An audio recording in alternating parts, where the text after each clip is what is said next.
Exodus chapter 22. Protection of the property. If someone steals an ox or sheep and then kills or sells it, the thief must pay back 5 oxen for each oxen stone, and 4 sheep for each sheep stone. If a sheep is caught in the act of breaking into a house and is struck and killed in the process, the person who killed the thief is not guilty of murder. But if it happened in daylight, the one who killed the thief is guilty of murder. A thief who is caught must pay in full for everything he stole.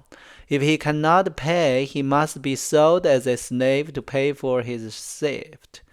If someone steals an ox or a donkey or a sheep, and it is found in the sheep's possession, then the thief must pay double that value of stolen animal. If an animal is grazing in a field or vineyard and the owner led it straight into someone else's field to graze, then the animal's owner must pay compensation from the best of his own grains or grapes.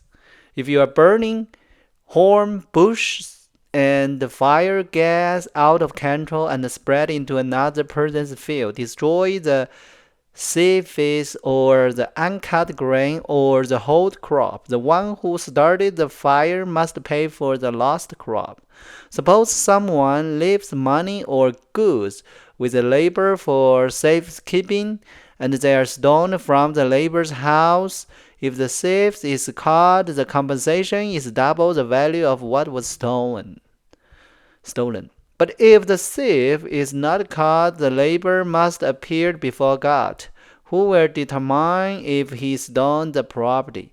Suppose there is a dispute between two people who both claim to own a particular ox, donkey, sheep, article of clothing, or any lost property. Both parties must come before God, and the person whom God declares guilty must pay double compensation to the other. Now suppose some leaves a donkey, ox, sheep, or any other animal with a labors for safekeeping, but it dies or is injured or is taken away, and no one see what happened. The labor must then take an oath in the presence of the Lord. If the Lord confirms that the labor did not steal the property, the owner must accept the verdict, and no payment will be required. But if the animal was indeed stolen, the guilty person must pay compensation to the owner. If it was torn to pieces by a wild animal, the remains of carcass must be shown as evidence, and no compensation will be required. If someone borrowed an animal from a laborer, and it is injured or dies when the owner is absent, the person who borrowed it must pay full compensation. But if the owner was present, no compensation is required, and no compensation is required if the animal was rented, for this loss is covered by the rental fee. Social responsibility. If a man seduces a virgin who is not engaged to anyone and have sex with her, he must pay the customary bride price and marry her. But if her father refuses to let him marry her, the man must still pay him an amount equal to the bride price of a virgin.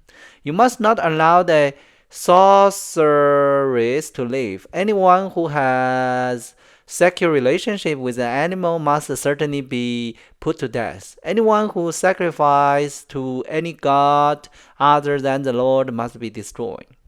You must not mistreat or oppress foreigner in any way. Remember, you yourself were once foreigner in the land of Egypt. You must not exploit a widow or an orphan. If you exploit them in any way and they cry out to me, then I will certainly heard their cry. My anger will blaze against you, and I will kill you with the sword. Then your wives will be widow and your children fatherless. If you lend money to any of my people who are in need, do not charge interest as a money lender would. If you take your labor's cloak As sacrifice for noon, you must return it before sunset. This coat may be the only blanket your labor has. How can a person sleep without it? If you do not return it and your labor cries out to me for help, then I will hear, for I am merciful. You must not dishonor God or curse any of your rulers. You must not hold anything back when you give me offering from your crops and your wine. You must give me your firstborn son. You must also give me the firstborn of your cattle, sheep, and goats. But leave the newborn animal with its mother for 7 days. Then give it to me on the 8th day. You must be my holy people, therefore do not eat any animal that has been torn up and killed by wild animal. Throw it to the dogs. Chapter 23. Exodus, chapter 23. A call for justice. You must not pass along false rumors. You must not cooperate with evil people by lying on the witness stand. You must not follow the crowd in doing wrong. When you are called to testify in a dispute, do not be swayed by the crowd to twist justice, and do not slander your testament in favor of a person just because the person is poor. If you come upon your enemy's ox or donkey that has strayed away, take it back to its owner. If you see that the donkey of someone who hates you have collapsed under its note, do not walk by. Instead, stop and help. In a lawsuit, you must not deny justice to poor. Be sure never be charged anyone false with evil. Never sentence an innocent or blameless person to death, for I never declare a guilty person to be innocent. Take no bribes, for a bribe make you ignore something that you clearly see. A bribe make even a righteous person twist the truth. You must not oppress foreigners. You know what it's like to be a foreigner, for you yourself were once a foreigner in the land of Egypt. Plant and harvest your crops for 6 years, but let the land be renewed and light and cultivate during the 7th year. Then the poor among you harvest whatever grows on its own. Leave the rest for wild animal to eat. The same applied to your vineyard and olive groves. You have 6 days each week for your ordinary work, but on the 7th day you must stop working. This gives you ox and your donkey a chance to rest. It also allowed your slave and foreigner living among you to be refreshed. Pay close attention to all my instructions. You must not call on the name of any other god. Do not even speak their name. 3 annual festivals. Each year you must celebrate 3 festivals in my honor. First, celebrate the festival of unleavened bread. For 7 days the bread you eat must be made without yeast, just as I commanded you. Celebrate this festival annually at the appointed time in every spring in the month of Abib. For that it is the annually of your departure from Egypt. No one may appear before me without an offering. Second, celebrate the festival of harvest, when you bring me the first crops of your harvest. Finally, celebrate the festival of the final harvest at the end of the harvest season, when you have harvested all the crop from your fields. At these 3 times each year, every man in Israel must appear before the sovereign, the Lord. You must not offer the blood of my sacrificial offering together with any baked goods containing yeast, and do not leave the fat from the festival offering until the next morning. As you harvest your crop, bring the very best of the first harvest to the house of Lord your God. You must not cook a young goat in its mother's milk. A promise of the Lord's presence. See, I am sending an angel before you to protect you on your journey and lead you safely to the place I have prepared for you. Pay close attention to him and obey his instruction. Do not rebel rebel against him, for he is my representative, and he will not forgive your rebellion.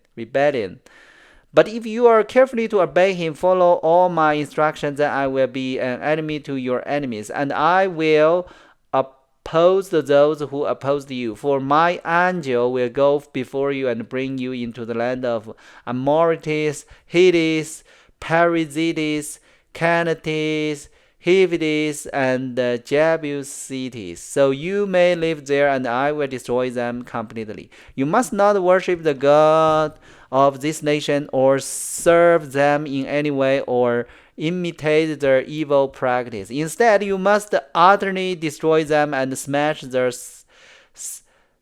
sacred pillars. You must serve only the Lord your God. If you do, I will bless you with food and water, and I will protect you from illness. There will be no miscarriage or infertility in your land, and I will give you long, full lives. I will send my terror ahead of you and create panic among all the people whose land you invade. I will make all your animals turn and run. I will send the terror ahead of you to drive out the Hivites, Canaanites, and Hittites. But I will not drive them out in a single year, because the land would become desolate and the wild animal would multiply and threaten you. I will drive them out a little at a time until your population has increased enough to take possession of land. And I will fix your boundary from the Red Sea to the Mediterranean Sea, and from the eastern wilderness to the Euphrates River. I will hand over to you the people now living in the land, and you will drive them out ahead of you. Make no treaty with them or their God. They must not live in your land, or they will cause you to sin against me. If you serve their God, you will be caught in the trap of idolatry. Alright, so that is 2 chapters continue about the regulation and the commandment from God. It's connect every detail about Israel's daily living. So that is very important. We still follow the commandment, and the kind of this is a law is Moses and speak for God. Alright, so that is today's Bible's learning. I hope everybody like it. God bless you everyone. Let's see you tomorrow.